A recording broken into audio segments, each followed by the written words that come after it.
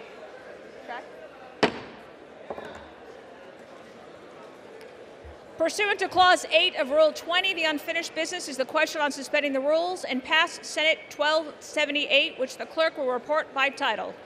Senate 1278, an act to designate the federal building located at 985 Michigan Avenue in Detroit, Michigan as the Rosa Parks Federal Building and for other purposes. The question is, will the bill suspend the rules and pass the bill? So many as are in favor say aye. Those opposed, no. In the opinion of the chair, 2/3 being in the affirmative, the rules are suspended, the bill is passed, and without objection, the motion to reconsider is laid on the table. Correct? For what purpose does the gentleman from New York seek recognition? Madam Speaker, I ask unanimous consent that when the House adjourns today, it adjourn to meet at 11 a.m. on Friday, March 15, 2024, and further, when the House adjourns on that date, it adjourned to meet at noon on Tuesday, March 19, 2024 for morning hour debate and 2 p.m. for legislative business. Without objection.